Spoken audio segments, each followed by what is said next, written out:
Hi, I'm Susan Lewis from W. I'll start again. Hi, I'm Susan Lewis from WRTI. I'm here with Carolyn Sampson from England, here to talk about her new recording. Hi, Carolyn.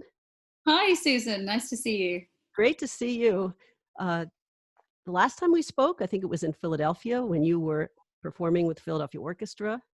And we've also spoken about your album, Reason in Madness. Congratulations on this new album with pianist Joseph Middleton, The Contrast, English Poetry and Song. I gather the music on this album spans 120 years, from like 1900 to the present. That's right.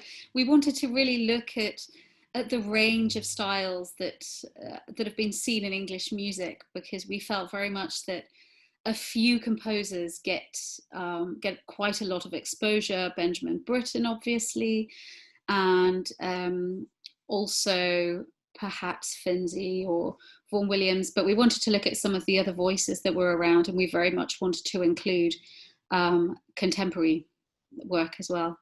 Well, it's interesting because the music spans 120 years, but the poetry and the texts span centuries. They must be rich sources of material for songwriters. Yes, of course. I mean, Shakespeare's one of the obvious ones that composers will always come back to. But it's interesting to see as well a fairly contemporary poet such as Philip Larkin, how he sits in there. So yeah, I think we've got a nice variety. So, what story does this album tell? Because I know you will very much get into the drama and the theater of the music that you sing. Would you say that, aside from highlighting composers that people might not know as much about, does this tell a certain story about human existence? Uh, well, I suppose all songs do, and all albums do to an extent anyway. And this one doesn't have a narrative particularly, and it doesn't have something like the unifying thread of Reason and Madness, which had a very particular focus. It really does look at the diversity and the variety of human emotions, and we're also really interested in the contrasts within the overall contrast. So we've got the composers, we've got their different harmonic voices. We've also got something like the very first song cycle by William Walton, which is Songs for the Lord Mayor's Table, which is all focused on London and different aspects of London life. Well, in fact, the song The Contrast, which we used for the album title, is a very sort of wry look at London and saying, gosh, London's so much better than being in the country. It's too boring in the country and you can only see fields, whereas in London there's all the action and it's all cool. So things like that. And then a beautiful, beautiful one looking at the Thames glide gently, it's called, as it flows through Richmond, which is one of the very she suburbs of London. And I loved the way Whopping Old Stairs sounds almost like it could have come from a Sondheim musical. It's very dramatic and tells this very colorful story. Yeah, and poor old Molly, she's never going to be treated very well by her sailor, but she's there and she loves him, and yeah. Well, I was thinking, when you put together an album like this, a song album, there are so many artistic layers. There's the poetry, there's the way the composer imagined that this text be set to music, and then there's your interpretation.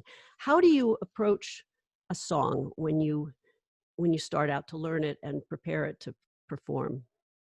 Well, I think, I mean, Joseph and I love the process of finding the songs, choosing the repertoire for a disc, and it's often sparked by one particular song cycle that we go, ooh, wouldn't it be cool to build something around that? Or we're interested in a particular aspect of it, and there we choose to focus.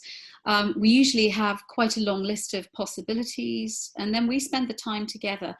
And in terms of how we then approach a song, we read it through, and I think we'd both say that we don't like to think of it as an interpretation, because that sounds like we're somehow putting our stamp on it.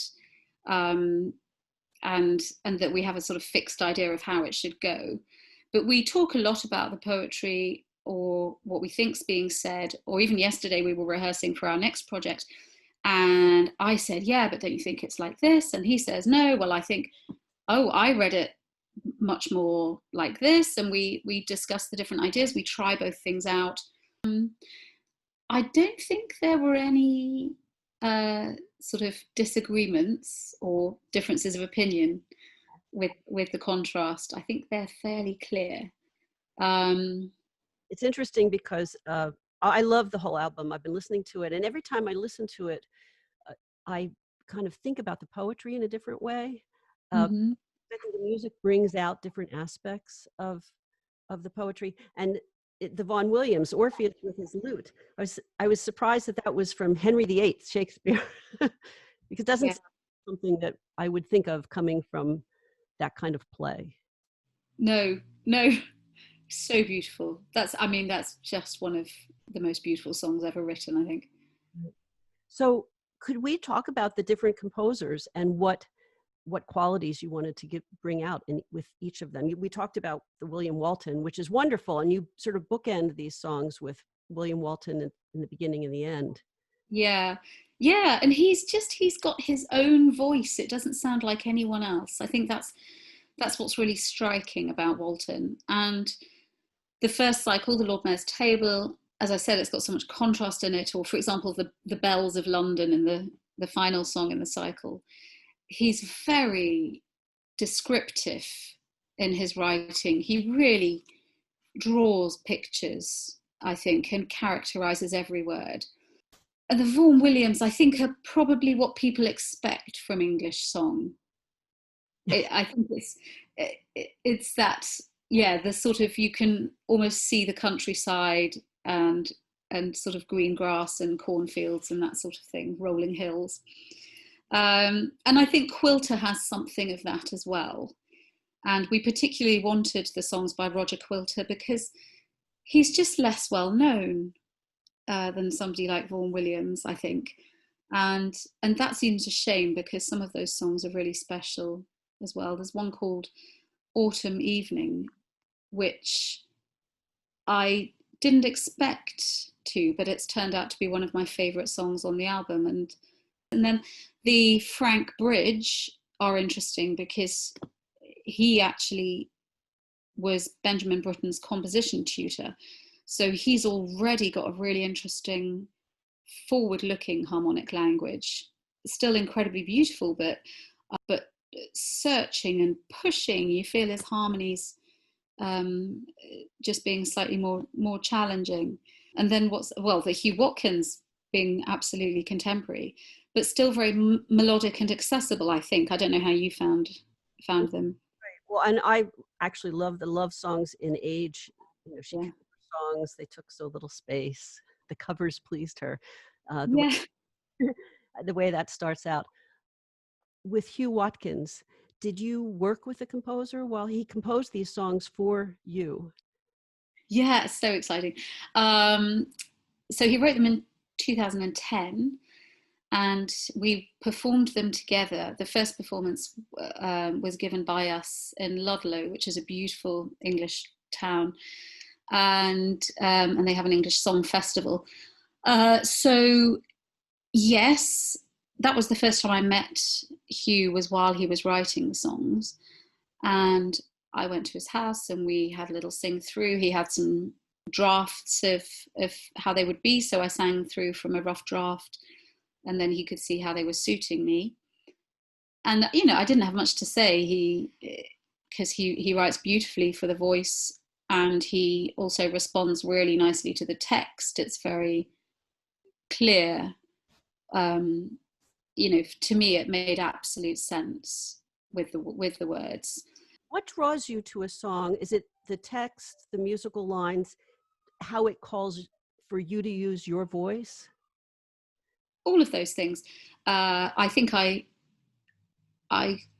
very much home in on the text. That's a very strong thing for me, and I think that's our first job is to tell stories. And yeah, then of course it's whether I can relate to the way it's told, whether it feels comfortable to sing. But on the other hand, sometimes a song does grow on you, and it's important to give everything a chance. It's a bit like trying on clothes, really. You know, you see things on the coat hanger, and you know, you can think nah, and then you put it on and you go, oh, it's fabulous, or the other way around. So, you know, we have to give things a chance. Right. Any surprises for you in doing this album? Yes, I think the bridge were the surprise. The songs by Frank Bridge, they feel just rather beautiful, and there's a lot more to them than that.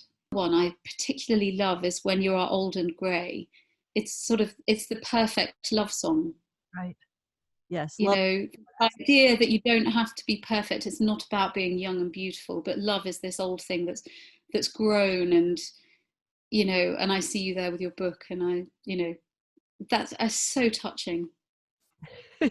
I agree. I starred that one as well. So it's interesting because with 30 different songs, it's almost like 30 different short stories.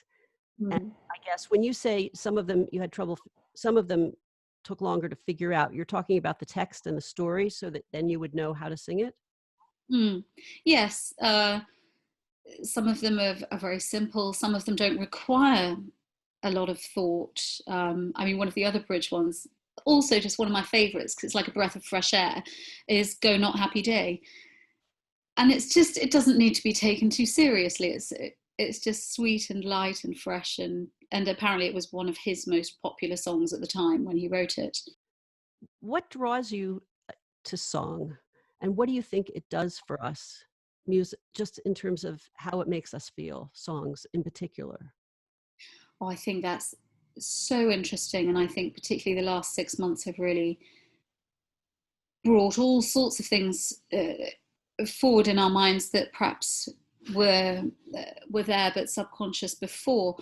I think I very much, my personal response to songs is this feeling that we're exploring emotions, sometimes that we've experienced ourselves, sometimes not, uh, but that we can empathize, and we're given this opportunity to empathize with many different situations.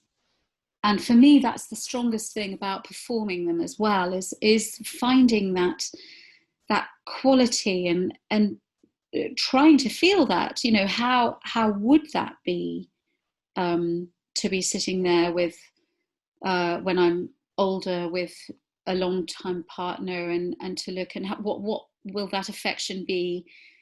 And I can't experience that yet, but to just have this idea of what that would be like, and how it would be different to being in love when you're 20, all those things. And I think it pushes us to expand our emotional horizons. I think that's really special, and that's what I enjoy for me personally, but I think that's what it does for us on a wider level, and especially right now when we need all the compassion we can have, and perhaps all the escapism we can have at the moment.